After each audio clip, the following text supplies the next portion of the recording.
Bienvenue sur le rocher. Pourquoi tes efforts ne suffisent pas toujours? Tu fais des efforts, tu travailles, tu persévères, tu pries, et pourtant, rien ne change, pas de résultat, pas de progression visible, juste de la frustration. Alors une question commence à te hanter. Pourquoi ça ne marche pas? Et si le problème n'était pas ton manque d'effort, mais ta compréhension de comment les choses fonctionnent vraiment? Dans 1 Corinthiens chapitre 3 versets 6 à 8, il est écrit « J'ai planté, Apollos a arrosé, mais Dieu a fait croître ». Cette phrase semble simple, mais elle contient une vérité essentielle. Paul plante, Apollos arrose, Dieu fait grandir. 3 actions, mais pas le même niveau de contrôle. Tu peux agir, mais tu ne contrôles pas le résultat. Beaucoup de gens vivent avec cette idée. Si je fais tout correctement, ça doit forcément marcher. C'est logique, mais ce n'est pas toujours vrai. Tu peux travailler dur, faire les bons choix, être discipliné, persévérer, et malgré tout, ne pas voir immédiatement les résultats. Pourquoi? Parce que la croissance ne dépend pas uniquement de toi. Tes efforts sont importants, mais ils ont une limite. Tu peux planter une graine, tu peux l'arroser, mais tu ne peux pas la forcer à pousser. Tu ne contrôles ni le timing, ni le processus, ni le résultat final. Et c'est là que beaucoup se découragent, parce qu'ils confondent effort et contrôle. La Bible dit « Dieu fait croître ». Cela signifie que la croissance n'est pas uniquement humaine, elle est aussi spirituelle. Pourquoi?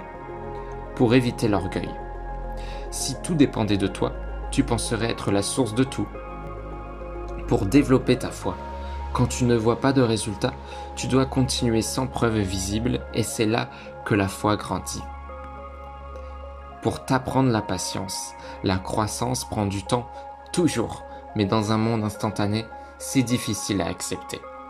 Tu travailles dans le visible, Dieu agit dans l'invisible.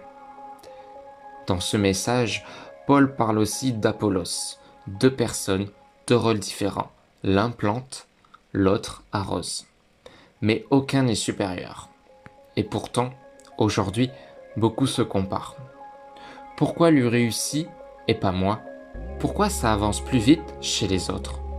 Mais tu oublies une chose essentielle.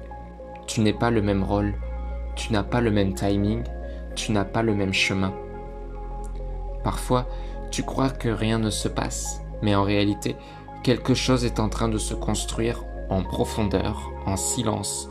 Ton caractère évolue, ta patience grandit, ta foi se fortifie.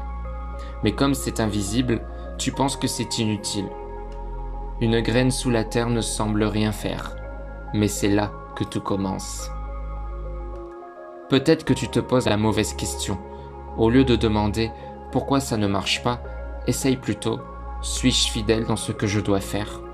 Parce que la Bible ne dit pas « Tu es appelé à réussir », elle dit « Tu es appelé à être fidèle ». Tes efforts ne sont pas inutiles. Ils sont nécessaires, mais ils ne sont pas tout. Tu plantes, tu arroses, tu persévères. Mais au final, c'est Dieu qui fait grandir. Alors maintenant, une question pour toi. Dans quel domaine fais-tu des efforts sans voir encore de résultats? Travail, foi, projet, vie spirituelle? Tu n'es peut-être pas en échec. Tu es peut-être simplement en train de planter.